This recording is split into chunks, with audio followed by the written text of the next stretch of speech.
Masuk ke pembahasan yang pertama, apa sih itu SIM? Sistem Informasi Manajemen yang biasa disingkat SIM adalah sebuah sistem terintegrasi yang menggabungkan unsur manusia, teknologi, dan prosedur yang ada dalam suatu organisasi untuk mengelola semua informasi yang diperlukan dalam menjalankan proses bisnis. SIM tidak hanya berfungsi sebagai alat untuk menyimpan data, tetapi juga berperan penting dalam mengolah data menjadi informasi yang berguna untuk mendukung pengambilan keputusan pada berbagai tingkat manajemen. Dengan demikian, SIM merupakan bagian yang sangat penting dalam membantu organisasi merespon perubahan lingkungan bisnis yang cepat dan kompleks.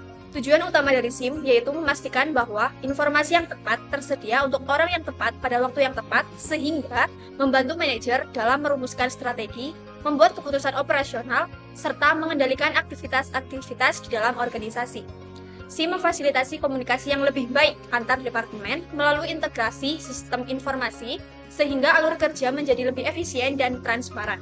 Misalnya, data yang masuk dari bagian produksi dapat secara langsung diakses oleh bagian keuangan atau pemasaran tanpa harus menunggu proses manual yang memakan waktu.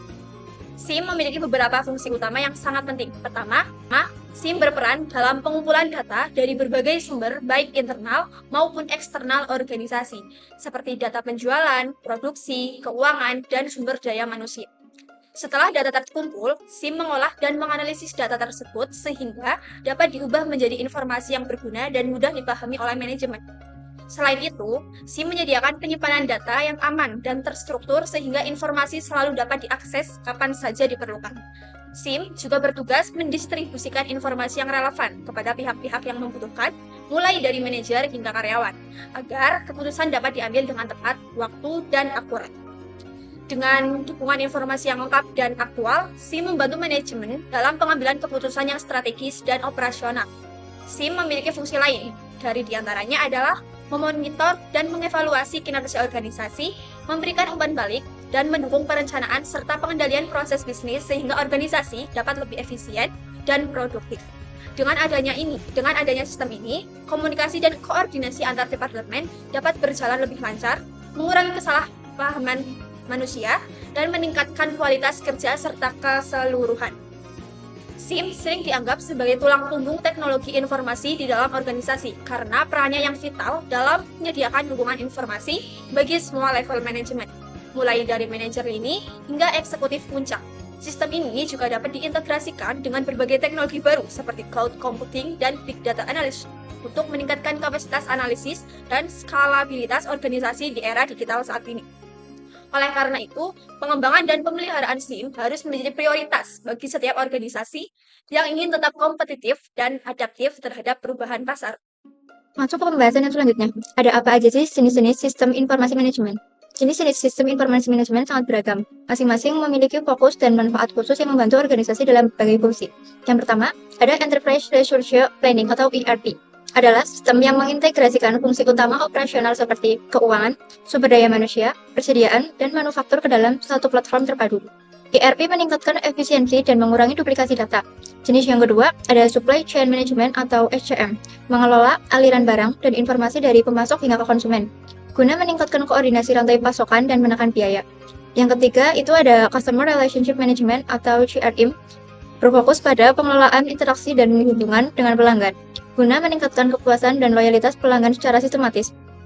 Selain itu, ada Transaction Processing System atau TPS yang memproses transaksi rutin sehari-hari seperti penjualan, pembayaran, dan penggajian sehingga data transaksi tercatat dengan akurat secara real-time.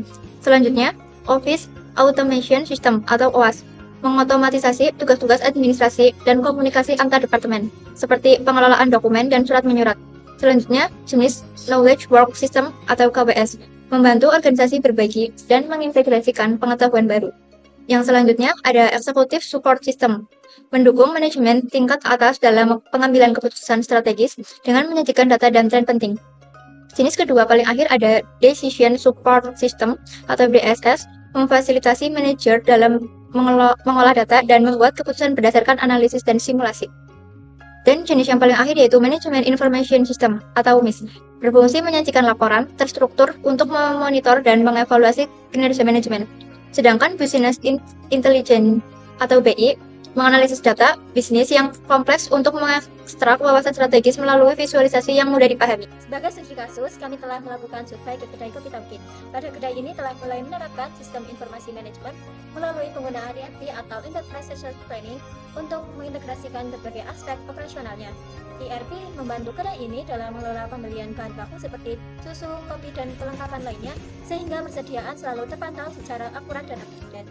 Sistem ini juga mempermudah pengaturan inventaris sehingga mengurangi resiko kelebihan maupun kekurangan stok yang dapat menimbulkan kerugian.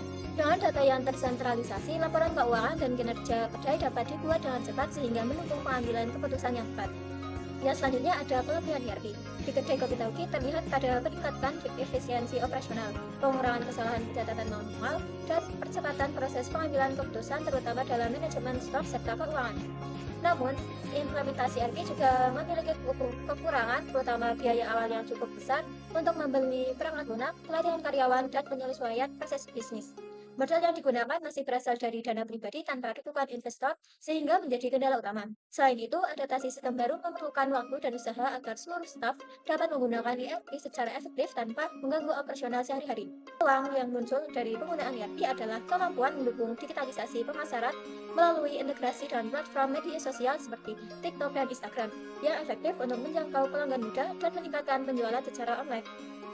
Kedai kopi Tauhid juga berpeluang mengembangkan fitur-fitur baru seperti integrasi dengan aplikasi pintar yang dapat mempercepat transaksi dan meningkatkan akurasi pencatatan penjualan. Namun, tantangan yang harus dihadapi tidak sedikit. Salah satu tantangan utama adalah menjaga keamanan data keuangan dan informasi operasional yang sangat sensitif dari ancaman kebocoran dan serangan cyber. Protokol keamanan yang ketat seperti enkripsi data. Selain itu, perkembangan teknologi yang begitu cepat menyebabkan sistem harus terus diperbarui agar tetap relevan dan tidak ketinggalan zaman. Adaptasi karyawan terhadap teknologi baru juga menjadi faktor penentu keberhasilan implementasi, sehingga pelatihan secara berkala dan pendampingan harus dilakukan agar proses ini berjalan dengan mulus. Implementasi ERP di kedai kopi Tauhid membuka berbagai peluang pengembangan yang dapat mendukung pertumbuhan bisnis. Salah satu peluang utama adalah kemampuan ERP mendukung digitalisasi pemasaran. Dengan integrasi ke platform media sosial populer seperti TikTok dan Instagram, kedai kopi Tauhid dapat menjangkau pasar yang lebih luas, khususnya pelanggan generasi muda, atau biasa dibilang Gen Z, yang sangat aktif di media sosial. Pemasaran digital yang kuat akan membantu meningkatkan penjualan dan memperkuat kesadaran merek kedai. Namun terdapat sejumlah tantangan yang harus dihadapi dalam pengelolaan ERP. Risiko keamanan data menjadi perhatian utama, terutama mengingat sistem ini menyimpan data keuangan dan informasi operasional yang sangat sensitif. Untuk itu, kedai kopi Tauhid perlu menerapkan protokol keamanan yang ketat seperti enkripsi data. Adaptasi terhadap perubahan teknologi juga menjadi tantangan penting, terutama bagi karyawan yang terbiasa menggunakan sistem baru. Pelatihan dan pendampingan secara berkala sangat diperlukan agar semua staf dapat menggunakan ERP secara maksimal tanpa mengganggu operasional rutin kedai. Sebagai rekomendasi, kedai kopi Tauhid dapat melanjutkan pengembangan ERP dengan terus mengintegrasikan aplikasi yang relevan, seperti kasir pintar dan fitur intelijen bisnis untuk menganalisis data penjualan dan perilaku pelanggan. Business Intelligence akan memberikan wawasan yang bermanfaat untuk merancang strategi pemasaran yang lebih efektif dan meningkatkan kepuasan pelanggan. Bekerja sama dengan penyedia layanan keamanan cyber juga sangat disarankan agar data perusahaan terlindungi dari ancaman yang terus berkembang. Selain itu, peningkatan pemasaran digital melalui media sosial dan e-commerce terus digalakan demi memperluas jangkauan pasar dan mengoptimalkan penjualan produk kedai. Kesimpulannya, sistem informasi manajemen seperti ERP memegang peranan penting dalam menunjang pengambilan keputusan dan meningkatkan kinerja operasional organisasi. Di kedai kopi Tauhid, penerapan ERP telah memberikan manfaat besar dalam mengintegrasikan fungsi-fungsi manajemen dan operasional bisnis, meski menghadapi tantangan seperti biaya, keamanan data, dan kebutuhan adaptasi teknologi. Dengan pengelolaan yang tepat, sistem informasi manajemen dapat menjadi kunci keberhasilan dan keinginan bisnis terutama di era digital yang terus berkembang pesat saat ini.